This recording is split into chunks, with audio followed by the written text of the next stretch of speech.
Have you ever had the same conversation come up multiple times in a few days, but all with different people? When that happens, it's usually, to me, is a sign from the universe, God, whatever you believe in, that either you need to learn something from this story or you need to share this story. And so in the last couple of weeks, I've had the same story and conversation with multiple people. And so I really thought it was time for me to just share. If you look at my life and you're like, oh, she's, an entrepreneur and she's a business owner and she's a partner in a coaching company and she's a regional lead and she's a speaker and she's this and she's that. Those things didn't just happen overnight, and they definitely did not come easy. I was talking with a friend, multiple friends this week about this, and I shared with them when I was younger and I was doing beauty pageants back in the day. The very first time I decided to compete on a state level, I thought I was super prepared. I went in, my ego was all there. I was like, I've got this. And I didn't even make top 5. And I was like, whoa, what do you mean I didn't make top 5?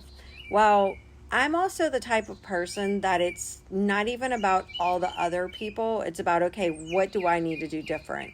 So I spent that next year really working hard on fitness, working hard on the way that I spoke, working hard on modeling, stage presence, finding the right outfits.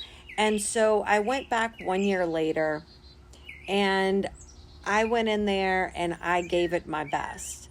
And I came in first runner up. Now, my friend Cheryl won that year. Cheryl works with me at the salon company. And I was so excited for her. But it was still hard because I didn't get the crown that year.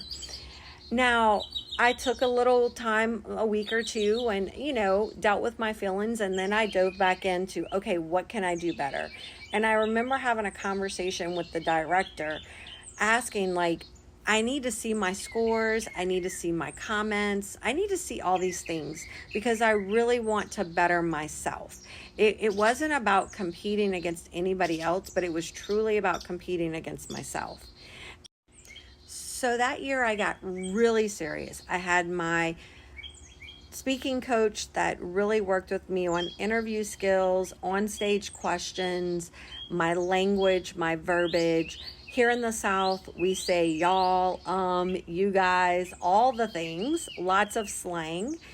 And she really worked with me on all of those things. I also hired a physical fitness trainer, and I went from 20% body fat down to 11% body fat. So she got me in peak state. I spent a lot of time with nutrition, health, fitness, like all the things so that my body looked the best that it could be. Now, I also hired another person to help with the clothes, helping me choose the outfits that would portray the empowering, confident person that I wanted to be and represent, from the right colors to the right fit. I mean, when I say I went in and I knew that when I was going back on that stage, that I was going in to outdo any scores I had ever had. And that third time was a charm. And I went in and I won that year and had the honor and privilege of going to the Mrs. United States pageant and getting in the top 5 there. So I say all of that because it's not always easy.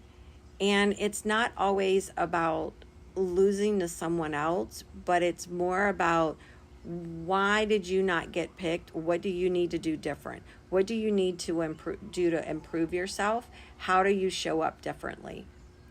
So, the next time you're struggling and you feel like you're, hitting brick walls, think about how you're going to get back up.